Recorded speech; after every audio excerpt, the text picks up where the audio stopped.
So I haven't been shy about sharing. The Omnipod 5 has been a bit of a tricky insulin pump for me to get used to.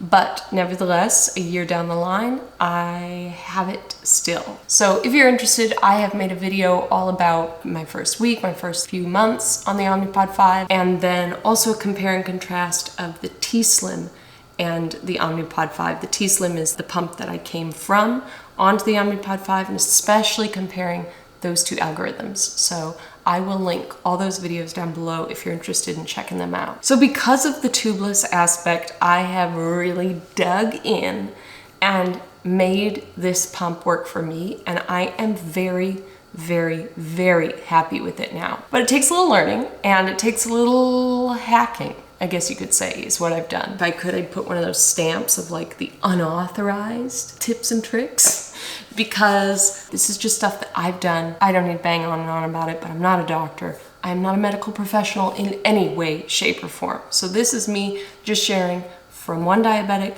to another what I have done to make this pump the most optimal for me. First up, and this is actually applicable to any pump, is take pictures of your settings. I just have a little album on my iPhone that says like insulin pump settings, and anytime I change it, I snap pictures of each segment and keep it in that folder. That way, if for any reason you need access to those and you can't get them on your PDM, just save them in your phone so you have a backup. This controller is everything, and it is so, so, so important that you not lose it. And not only that, that you don't leave it at home, because if you're going out, you will not be able to bolus or put it into activity mode, do anything without this. It will still run your background basal rates, but you will not be able to make any alterations without this controller. So something I did first and foremost when I got the controller was to buy one of these Apple AirTags. It's in this little pocket that I've kind of got backpacked onto my controller, so that you slip it into this silicone thing. This silicone thing I bought separately on Amazon, and it's just an adhesive that I've got on the back of the controller case. And this is an AirTag, which is an Apple product, but there's loads of them out there that are different brands, and they still are very compatible with all the phones.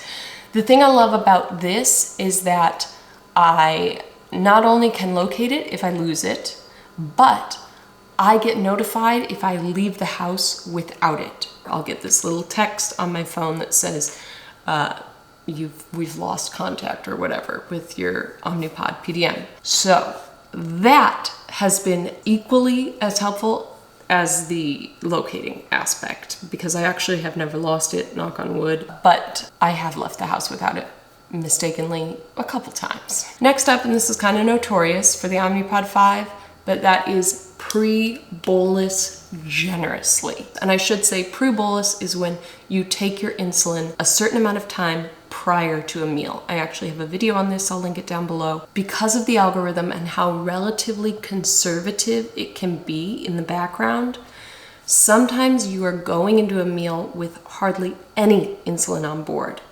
And I mean insulin on board from your background basal rates. And therefore, you really, really need that pre-bolus to be able to go into that meal and not have a huge spike. I have found that using more of the ultra-fast acting insulins, either Fiasp or Lyumjev, that has helped tremendously. Nevertheless, even with those, I still need to implement that generous pre-bolus. The pre-bolus is imperative on the Omnipod 5. Sort of on that note, when you start initially on the Omnipod 5, it is learning your insulin needs. So the algorithm is learning what you need, and basically, although this is much more complicated than this, basing it off of your total daily insulin dose. So another thing that I really implemented early on was to correct often, and personally, I corrected quite aggressively to make sure that total daily insulin was up at the amount that I needed it to be, because I personally, and this is again personally, because we're all individual, but I personally have found that the Omnipod 5 algorithm is particularly conservative, especially at the beginning. Another side note is when you start on the Omnipod 5, even if you're running it in manual mode, the algorithm is still learning.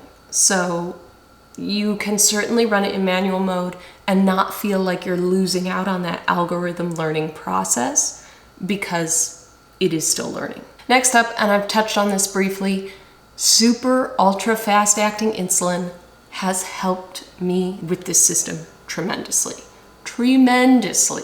because it's not allowed my blood sugar to kind of run away in a high. It has more quickly and aggressively brought me down because it's taking effect more quickly. That has just been a real game changer for me. I started on the Omnipod 5 with Novolog, I think it is, and that's known as sort of a fast-acting insulin. Then I went to both Lyumjev and Fiasp, and those are both considered ultra fast-acting insulins, and those are the insulins that I can say it's just made it all work much more harmoniously. Another thing, and we're really unauthorized here again, but another thing that has helped me, and I want to share that it's helped me, because if we just don't share these things, we all struggle in silence or we don't find solutions, and I think that sucks. So something that has helped me is what's called a pump and dump. I read about this in some forums, and what a lot of people do to encourage your total daily insulin dose to be higher and thus for the algorithm to be more aggressive is when you take your pump off, before deactivating it at the end of your 3 days, pump a relatively healthy dose of insulin. That number is for you to figure out, but I go ahead and run those extra units through the pump, and therefore that adds to my total daily dose, kind of bumps it up, and that has helped me see better control. Some people are going to think this is crazy. Some people are going to think like it's ridiculous, and I totally understand, but it's just something that has worked really well for me to keep this algorithm aggressive enough just to keep me level. Just something that has worked for me.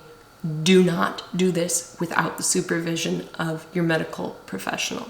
And last but not least, and one of my most favorite things, and the thing that I'm most proud of in terms of something I've figured out with the system, when you are in and amongst a lot of technical noise, and when I say that, I mean you're at a concert, or you're in a theme park, or you're somewhere where there's a lot of perhaps like wireless mics happening, wireless triggerings of sets on stage, you name it. If there's a lot of that technical noise and interference, sometimes I've had the pump fail to connect with the pod. So the controller failed to connect with the pod, and it gives me an alert, and I say try again, try again, try again, try again. But if you say try again too many times, it's just going to deactivate the pod.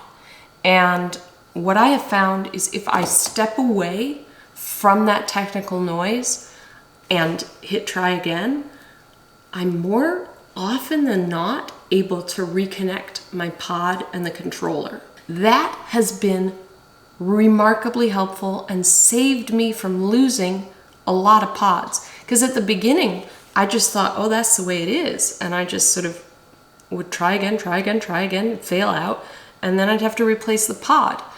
But when I started sort of clocking the times it was happening, I realized I think there's something here that is not to do with a failure of the pod, but more an interference of what's around me. I especially noticed this one time I was at a wedding, and you don't really think like a wedding is going to have a lot of technical noise, but it's a very condensed group of people. They've all got their phones, they've all got, their devices, people are taking pictures, there's music, so there's some Wi-Fi stuff going on there, there's lights, maybe they're changing, maybe they're being signaled by wireless devices. All of that was so dense, I think, that is what caused the connection to fail. And the minute I stepped out of that, and I didn't have to step far. It's not like we're walking a mile here, but like I got to a much more quiet area, probably like 40, 50 feet away. I was able to reconnect successfully and not have to fail out that pod, which is helpful for a variety of reasons. Obviously, we don't want these pods to fail. Omnipod will replace failed pods, I believe, if you contact them, but the insulin inside is of a value, a huge value. We all know insulin is not cheap, so we don't want to be losing any pods here. And on that note of insulin expense, with the pump and dump that I talked about, I will only do that with what's left in the pod. I will not specifically load up the pod with more insulin than is needed in order to do that pump and dump at the end. So there you have it. Those are my personal tips and tricks that have made the Omnipod 5 work for me. I'm not saying any of these will make it work for you, but I did want to share. None of this technology is perfect. We do what we can to make it work. Not only work, but like really be optimized. If you have any tips of your own, oh my goodness gracious, please, please, please, please, please write them down below. Some people have some really out of the box thinking that really helps, and I find it pretty cool to encounter those people. So please, please, please list them down below. What's your experience been?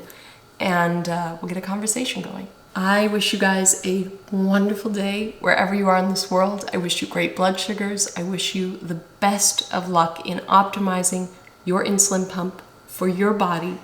But most of all, I wish you a happy, healthy mind with it all. Thank you guys so much for watching, and I will see you next time.